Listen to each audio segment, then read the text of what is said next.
இதுதான் திருவானைக்காவல் நீர் தத்துவத்தின்ற கோயில். திருவண்டா சிவன் கடவுள், ஆனை திருவானை என்று சொன்னால் மேலே பாருங்க, யானைன்ற படம் தெரியும். யானை திருவானை காவல். என்னும் ஒரு பேர் ஜம்புகேஸ்வர். ஜம்புகேஸ்வர் ஜம்புகேஸ்வர் ஜம்பு மரம், அது நாவல் மரத்துக்கு பேர், அதாவது வெள்ளை நாவல் மரத்துக்கு பேர் ஜம்பு. இந்த ஒரு சிவன்கிட்ட ஒரு பிரசாதம் வாங்கி, அந்த நாவல் பழத்தை பிரசாதமாக வாங்கி சாப்பிட்ருவார். அப்போ அந்த கொட்டையை நாவல் விதையை சிவலிங்கம் மாதிரி இருந்தபடியால் துப்பாமல் விழுங்கிடுவார். அதில் இருந்து ஒரு நாவல் மரம் முளைச்சி அவர்கிட்ட உடம்புக்குள்ளே முளைச்சி தலையால் வழியில் அவர் சமாதி அடைஞ்சபடியாக இந்த பேர் ஜம்புகேஸ்வர்.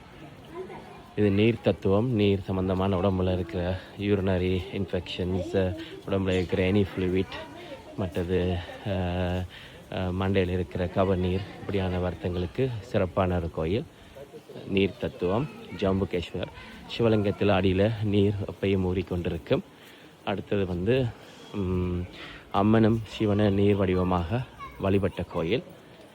2 சிவகணங்கள் முற்பிறப்பில் இருந்தவ. அவையில் ஜானையாவும் சிலந்தியாகவும் சிவனை வழிபட்டவர். அப்போ அந்த சிலந்தி எப்பயும் ஜானைக்கு சிலந்தி சிவனை தூசிப்படாமல் இருக்கிறதுக்கு அப்படியே ஒரு இதாக கவர் மாதிரி மேலே போடும்.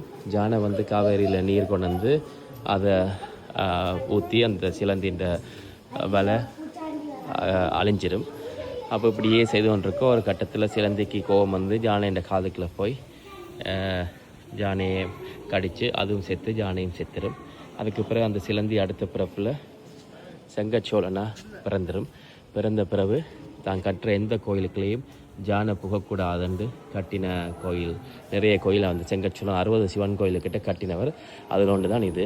மூலஸ்தான ஒரு 4 அடி உயரமும் 2 அடி அகலத்துக்குள்ளேயும் தான் போய் வரணும். ஜானை புகை மாதிரி இது எல்லாமே மாட கோபுரங்கள் தனித்தனி கல்லில் கட்டினதுன்னு சொல்லி ஐதீகம். நீர் தத்துவத்தின் சிவன் கோயில் திருச்சியில் இருக்குது. ஜம்புகேஸ்வர் திருவானைக்காவல்.